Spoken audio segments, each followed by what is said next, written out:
Ready? My dear students, good morning to all of you. I hope all of you are fine. Students, आज मैं आपको want का प्रयोग बताने जा रहा हूं। जैसा कि आप बोर्ड पर देख रहे हैं, स्ट्रक्चर है subject plus want plus noun oblique pronoun. मैं जो बोल रहा हूं उससे आप ध्यान से सुने और आप इसे अपने कॉपी में नोट कर लें, क्योंकि मैं पहले भी आपको बता चुका हूं कि मुझे लिखने से ज़्यादा बोल के पढ़ाना पसंद है, क्योंकि मेरे लिए सब कुछ लिखना संभव नहीं है। तो मैं जो बोल रहा हूं उसे आप ध्यान से सुने, उसे आप 2-3 बार सुने और संभव हो तो आप इसे अपने कॉपी में नोट कर लें। तो चलिए मैं आपको अब वांट का प्रयोग बताने जा रहा हूं। जैसा कि आप सभी जानते हैं, वांट का मतलब चाहना या चाहिए होता है। वांट का मतलब चाहना या चाहिए होता है। The structure is subject plus want plus noun oblique pronoun.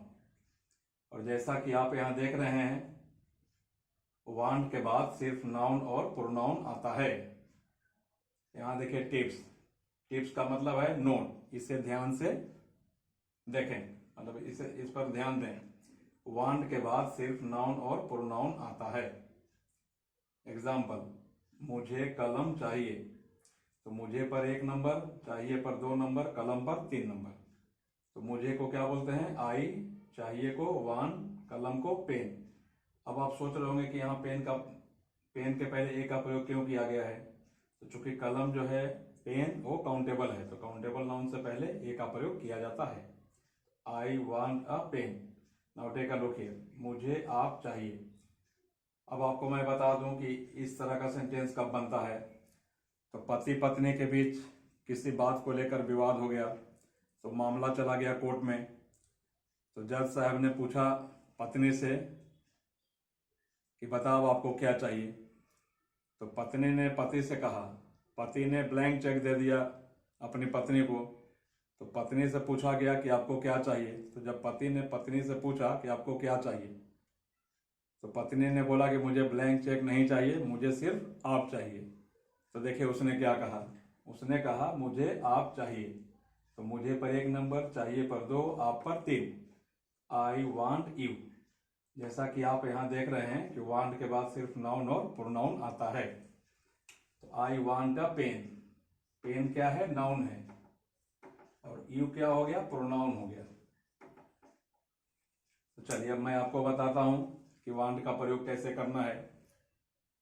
अब जो मैं बताने जा रहा हूं उसे आप ध्यान से सुने। अब आप सोच रहे होंगे कि वांट का प्रयोग कब करना है। तो मुझे जो चीज चाहिए या दूसरों को जो चीज चाहिए उसे बतलाने के लिए वांट का प्रयोग किया जाता है, जैसा कि आप यहाँ बोर्ड पर देख रहे हैं। अब आपको जो कुछ भी चाहिए, जब भी आपको कोई भी चीज चाहिए तो उसको बतलाने के लिए हम वांट का प्रयोग करेंगे। यदि वाक्य का कर्ता थर्ड पर्सन सिंगुलर नंबर का रहे तो वांट में एस जोड़ा जाता है।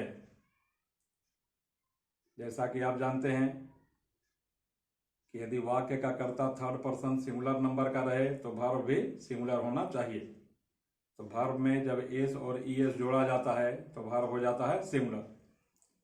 अब मैं आपको थर्ड पर्सन सिंगुलर नंबर का एक एग्जांपल बता देता हूं।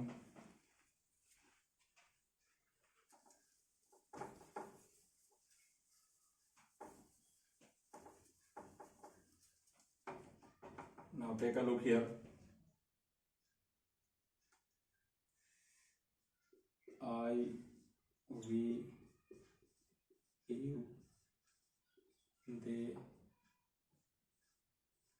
plural noun plus want. The subject is he, she, it, name और singular noun plus wants. So now take a look here. यदि वाक्य का कर्ता आई, वी, यू, दे और प्लूरल नाउन रहे तो सिर्फ वांट का प्रयोग करें।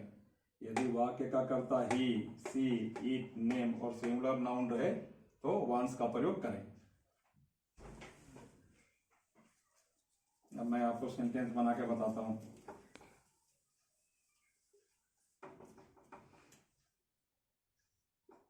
जैसे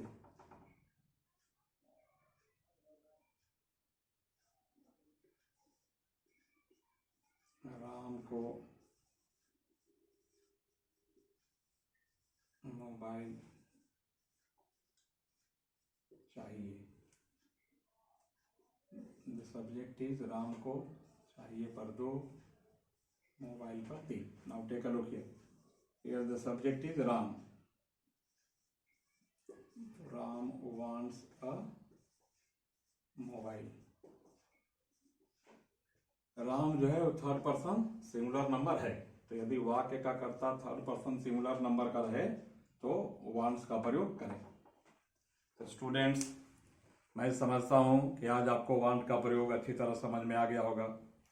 यदि आपको मेरा यह वीडियो पसंद आया हो तो आप इसे लाइक करें और मेरे चैनल को सब्सक्राइब करें और अधिक से अधिक लोगों को शेयर करें, क्योंकि अभी भी करोड़ों लोग ऐसे हैं जो कि अंग्रेजी नहीं जानते हैं। और जैसा कि आप जानते हैं, मेरा तो है बस एक ही सपना, कमज़ोर से कमज़ोर छात्र भी सीखे अंग्रेजी बोलना। तो स्टूडेंट्स, आज मैं आपसे एक बात बताना चाहता हूं कि यदि आप मेरा रेगुलर क्लास ज्वाइन करना चाहते हैं तो आप मेरे दिए गए कॉन्टैक्ट नंबर जो कि डिस्क्रिप्शन बॉक्स में है उस पर आप मुझे संपर्क कर सकते हैं। Thanks for watching the video. Have a nice day.